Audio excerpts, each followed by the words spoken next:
Hello everyone and welcome to another replay analysis. Today we're going to be taking a look at early aggression from this replay by Xuma8868, who's currently in the gold rank. We'll be trying to break down how you should be dealing with the early aggression, what units you should be making, what buildings, and how you should lay out your base. I'm going to be joined by my own coach, Don Ardy, for this video, and again, if you don't know who Don is, he's a great player, he thinks about the game in a unique way, and there's a lot to learn from a guy like this. Remember, you can join our community of players looking to get better by joining our coaching Discord. There's going to be a link in the description for that, so check that out. Enjoy the video. Okay. What do you think the approach in general should be when we play Byzantines versus civilizations that can possibly do overwhelming amounts of aggression, like longbow rushing, like Shushi's legacy potentially doing a lot of Shugenus? Early aggression. Yeah, I would just be fine just playing feudal. Just gonna go like horseman, archer, longbow. I think sushi is just like either they're gonna go aggressive into you and then I wanna have an army, or they're gonna go like passive to TC or something and then I also wanna have an army. So Yeah. just like either way, I'm just gonna fight this out in feudal. Yeah. So we're taking a look at the scouting early here. Whenever we scout the early game, we always want to run to the middle, because in the middle we'll find that a lot of the times there are sheep spawning. They spawn in clusters of 2 in the middle. So just imagine this build running across here. That's definitely where you want to be running to first. So middle and then to the side, and then you can go around your opponent's base if you're not too reliant on sheep. For example, if you went for a mill opener, and that would be a pretty good way to open up this game here. The problem by running through the back here is your opponent, well, they might not know where you went. You certainly didn't contest the middle sheep in the same way, and that can be a big problem. Yeah, I kind of like running into my opponent's scouts and then you kind of just split the map and you kind of know. Yeah. Or in many cases, you can get more than half the map if you pick the right side whenever you saw the opponent's scout. Yeah, so the opponent might run into you and then they'd run to one side, and then you can decide to contest that or run the other one, and then you know that you're at least getting half the map to scout for yourself. So you would have opened berries? I think in this matchup, again, back to the initial thought of a civilization like Shushi, if you try to contest them in the long game against something like 2TC versus 1TC Byzantine, it can be very, very difficult to try to hit a timing with the fast castle, especially if you are a more average player and you're not as sharp with those. I think what you want to practice, and we sort of spoke about that as well in the previous video, you want to practice this more aggression focus, where you play a more simple game. And something like a mill opener for the Byzantines, they can very quickly ramp up some aggression by getting longbows out, I think around minute 5, and then you open up into Hippodrome. A lot of the problems that emanate from Byzantine players just going for the standard Grand Vinery is they leave that option of aggression kind of far away. Like, there's a lot of delay until we get to that point, because the oil has to come in, but it comes in at a lot slower pace, right?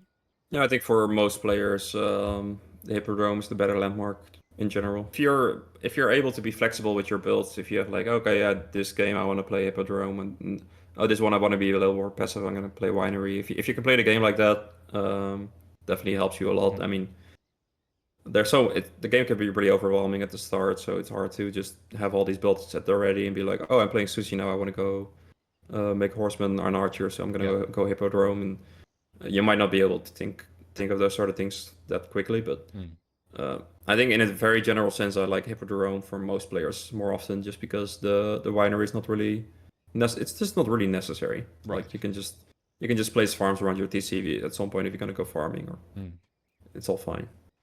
And having the ability to train horsemen, it's just like you can either go aggressive or go defensive with them. Like no matter what, just having that stable at the ready is just always good. Kazuma is now going for a little bit of a longer scouting route. Typically, people before the new patch with the extra sheep would be back at about 2 minutes and 15. So I don't dislike being out for a long time here, but there's also some inefficient scouting, right? I mean, sure, we are looking at the opponent's base at this point, where a lot of the times the landmarks are being dropped, but running back and forth here, you sort of want to have a scouting route in mind already. Like, I want to go to the middle, then I run to the side, then back home, and then I run to the opponent. So I'm there at about 2:30 to 3 minutes, so I can see what landmark they're going for and where they've put their villagers. These are really good things to pay attention to, because it tells you a lot about where the opponent wants to take this game. If you see they have a lot of wood, typically there's also going to be something that costs wood right after, typically production buildings and aggression. But if you see that they're very heavy on gold and making towers, maybe they're going for a landmark that also telegraphs that strategy. those are things you want to look out for. Here we saw that there was 1 to 2 on gold. That doesn't signal fast castle, but we didn't check the landmark, we didn't see the wood, we didn't see how many they have on food. And so we really don't actually have any information, even though we might have thought we've already scattered our opponent. So yeah, definitely a lack of knowledge here. I think it's a little bit of a natural consequence from scouting on the side. You're gonna end up behind your base like that, your opponent's base like that, just because you didn't go through the middle. So it's like a compounding mistake, sort of. Kazuma is going for a staple opener, trying to find some aggression. It seems kind of random to me. We don't really know what our opponent's doing yet. It's sort of, we're like assuming that maybe they're going for units, or maybe we can find some aggression through harassment. If it's harassment that we're going for, that can be beneficial, but again, most of the resources are safe anyways, playing against Shushi, so I'm not sure how much value there is to be had from producing horsemen now. What do you think? I disagree with you. I like it. Okay. I feel like I said earlier, I want to have a horseman either way.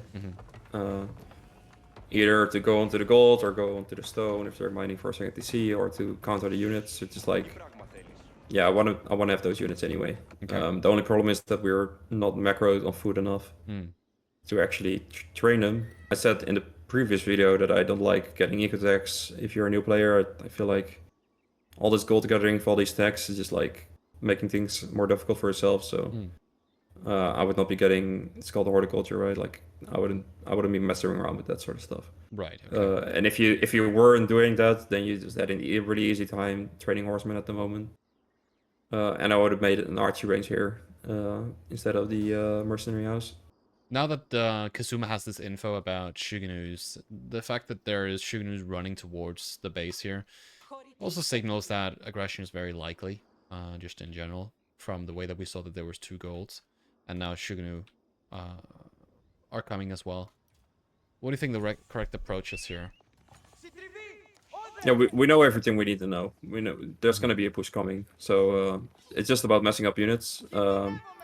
You definitely don't want to give this love tap on the unit, because it gives you opponent info that you know about it. I always try to avoid that. Yeah. And I will also not send in this horseman, because now your opponent knows that you're making units, and it's just like, you know, you won't get crazy value anyway. So there's another horseman trickling in. So these are enormous mistakes, because you want to just allow your opponent to come to you, allow them to make a mistake, walk into your base. Yeah, we're doing a heavy wood float here because we didn't go archery range. I kind of recognize this build as well. It's like, typically you want to go for a lot of farms here. But when you're up against early aggression, you should sort of take that threat very seriously, because if you start farming and you're not putting resources into units, very soon you'll be ram pushed by 30 Shugenus at minute 11 or 10. And that never feels good, because there's going to be no way you can defend that with only 5-10 longbows and 3 horsemen. So it's really important to just adapt to the very real thing that's presenting itself to you, which would be, okay, there's aggression coming, I have to get control of this game before I can stick to my original build order. Again, back to the problem with playing build orders only, you want to also think. You want to think about what's actually going on. This is aggression. How do we defend them against aggression? Well, we need to make units, right? Yeah, and I would also make a tower next to this gold. That's the nice thing about Byzantine. You get the stone for outlets as well. Yeah. And so we have that small little gap there. Yeah, that small little gap there, I would just drop down. Nah, just like to the right of that house. Over here, yeah. Yeah, and yeah, the main problem is probably the mercenary house before the archery range. Just like, just get the archery range first and then get the mercenary house. And you'll be able to train archers. You're definitely not gonna have enough with just longbows. Yeah, and we're bleeding away our horsemen. You definitely want to just build up a mass of those without fighting with them. We've essentially lost 3 horsemen at this stage for 1 Shugenu. I think we killed 2 Shugenus, but we effectively lost 360 resources worth of horsemen. So 3 horsemen. And that's definitely not worth it in my book. I think a lot of the times you want to build up a few units so that you can actually kill something. Because every time you're running your horsemen out here, if it's your first horseman and you lose it, that's 100% of your army you've lost. So, again, you reset every single time your army production. You never get a build-up going. You need a build-up to be able to effectively take out units. When it's 1 Shugenu versus 1 horseman, it's fine. But when it's 3-4 Shugenu versus 1 horseman, you are against negative odds, and you definitely don't want to take those fights. You want to See if you can use the mobility of the horsemen to run around, potentially pick off these straggler Shugenus, and then if they get linked up with these, you sort of just move away, whilst you're building up an archer mass, together maybe with longbows or javs, whatever you've decided to go with mercenaries, so that when you do take a fight, it's as beneficial for you as possible, instead of just running into the main army. I see this a lot. Try not to take these main army fights early on, because there's no point in it. Yeah, and all this gold gathering and getting these stacks and everything slowed us down quite a bit. And now we're losing. We just lost 2 vills, which is more eco than all those stacks combined. You were kind of hinting at earlier that you would take like one Chuganu with a horseman. So I would not even go for that. So if I saw like a single Chuganu, I would still not go for it. Just to not give your opponent information that I actually built a stable. Oh yeah, I definitely agree with that if it's like the first one. But if you see like you have one horseman here to raid with and it's like one shooting here, you can definitely go for it. If your opponent already knows. But again, it's about giving away too much. Double stable. I think personally I would love to see stable into archer range, or if you were doing the mill opener, just straight hippodrome into mercenary house and get the longbows out at 5 minutes and then go archer range after. If you decide to go Keshiks, that's also very very common to do with that opener. So again, you just want to get a lot of units out, and something like archers don't take a lot of food, so it's easy on your economy. You can stay in your base for longer if you go for something that's more wood heavy, and archers is a very good option there. Yeah, archers are great. They're just the best unit in feudal most of the time. And that's the thing with Chukanu. It's just like if you just full on dive them with horsemen, at some point the mass becomes too big, and then the horsemen kind of just melt anyway, and you really need that backline fire there from the archers to actually window them down. Yeah, and this goes with all civs. I mean, most civs have access to archers besides Jushi's Legacy. So archers are just fundamentally a very, very good unit for defensive play. And this is just the bread and butter of defensive play. You're playing horsemen first into archers, and then maybe you play 4 or 5 horsemen just to take out these Shugenus on their way, the reinforcements. You're not trying to engage that main army.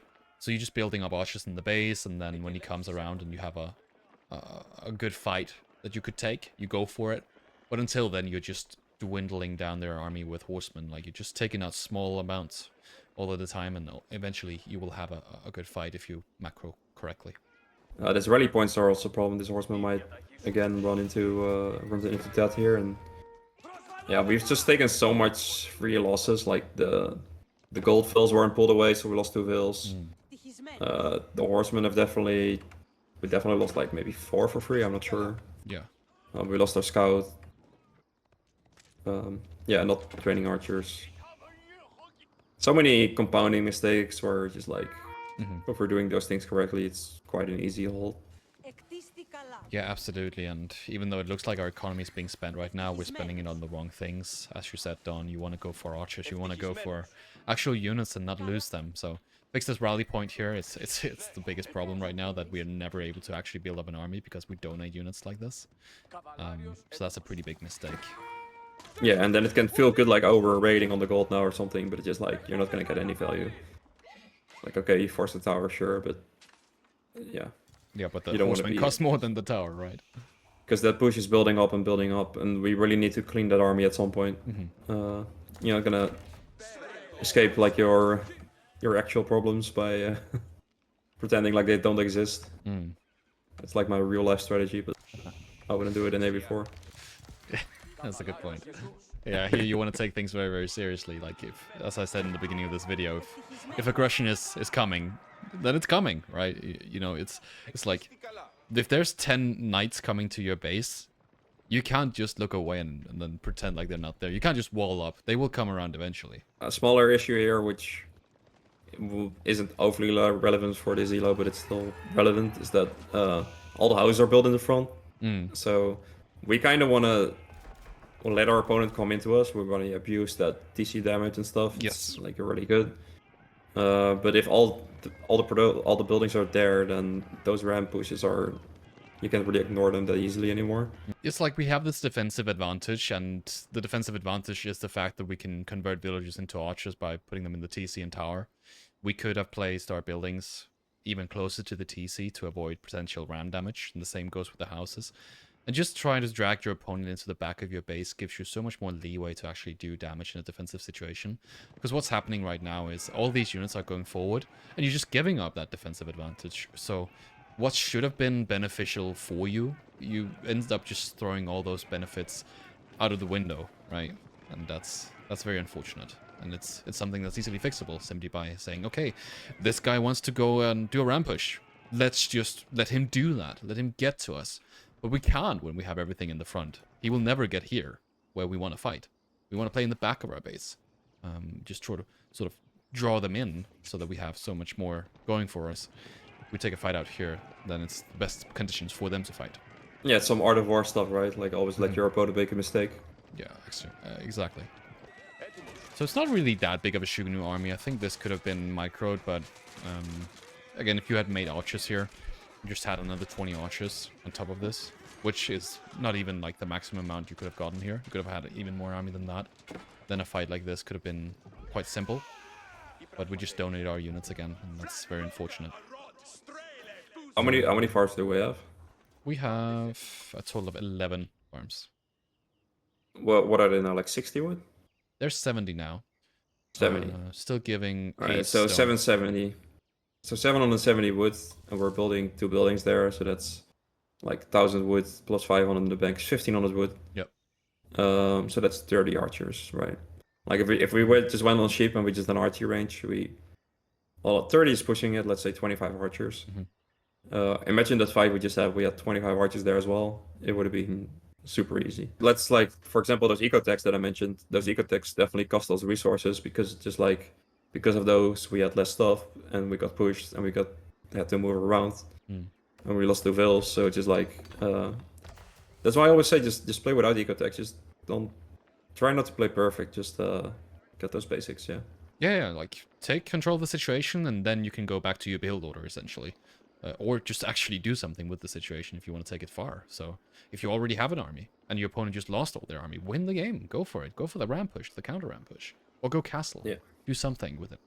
As long as you have some strategy in mind, and that you're taking the situation seriously and dealing with it somewhat correctly. Maybe paying attention to some of the things that we've been talking about in this replay. So what are we building here? We're building a barracks and an archery range or something? Another mercenary mercenary. camp. Okay, so that's not good. Well, that's useless, but Yeah. that's so yeah. Again, should have been an archery range, but whatever. Yeah. I mean, Also, we have got I don't know. We were definitely in a panic there, rushing up those buildings. We saw the horsemen and we're like, okay, we need to do something with this. So what I would do here is I would get the house tech, the house is built faster, and I would be accepting that I'm gonna lose them, and then you can build them back super quickly, somewhere in the back. Yeah. And I'm gonna play towards my TC a bit. I definitely don't want to have my army out where they're standing now. Yeah, we just haven't found the right building yet. Still, like we're really pumping out the production buildings, but we still haven't found the most important one. Yeah, it's an issue for sure. Limitsune won't do anything here, just for clarification. They will die very, very quickly to these Shiganus, even if you have the shield wall, 50% damage reduction from ranged ranged attacks. And that's, again, it doesn't matter because you're not going to do anything with that damage that you're going to be dishing out with Limitsune. Again, full archer play is the way to go here. You never really want to see double mercenary house play. That's something that might happen in Imperial Age, or if you decide to go for something like the trade post. You want to keep it at 1 because you will always be able to produce with the oil income that you have from just 1. If you're trying to spend your resources, maybe you've been banking up oil and you have 1000 oil, it would still be better just to queue up 2 sets of longbows for 500 oil in 1 instead of adding in another mercenary house, because you're essentially sacrificing the wood for 3 archers, or the archery range that you would be making archers with. And keep in mind, we still don't have a blacksmith, and we are up against Shiganus, where +1 ranged armor would be so very, very important. So if we were to just take things and put them in very simple terms, I would say the order of the building should have been stable, archery range, then mercenary house, then blacksmith, and then you go full archer ranges after. Maybe you have 3-4 archer ranges at this minute, and you're just full producing archers. And just not spend all the gold on the other stuff and just get the ranged attack and ranged defense, yeah. Yeah, absolutely. Especially ranged defense. But at this game, at this point, the game's kind of good. You at least pull him into the TC and fight there, but Yeah. yeah, at this stage you're too far cooked. Yeah, this game's cooked and over. But it didn't have to be. There were plenty of opportunities to get back into the game, and this is a very, very small amount of Shugenus. At the higher level, you would see people having 40 Shugenus, but maybe 50 Shugenus at minute 12:30. That's not uncommon. Yeah, and if you go to real quick to the start value, you'll also see that we just took really bad fights. Yeah, so 2800 versus 850. Yeah, which is kind of... you should have let me guess. I think I would have guessed roughly this. Yeah, sure. No, yeah, I swear. Because those horsemen just vanished. Now, I would have said like 3k to 1k. Yeah. Yeah, I mean, it's horrible. Again, it's like we killed the equivalent of 10 Shugenus, but we've lost the equivalent of what? Like, how many? 2800 resources is so much. Yeah, so I think TLDR for this rec review, be more adaptable and then take these situations at face value. You're being attacked early and it doesn't look like it's gonna stop. And even if it wasn't gonna stop, you would have to deal with it no matter what. So if there's 5 Shugenus coming to raid you, or if it's 50 Shugenus coming to kill you, just try to deal with it, and don't start to mix and match. Just completely transition over to a 4 or 5 horseman play, and then you go full archer range. Get your blacksmith techs, but try to postpone those eco techs until you feel more comfortable. I think people can kind of think too much and like they keep their head too much in the counter system where it's like, oh, cav counters archers, but archers counter archers. Yes. Like you need some cav in there to like tank damage and like cut off reinforcements and go for like a big surround maybe at some point or whatever. But for the most part, you just need archers. Yeah, definitely.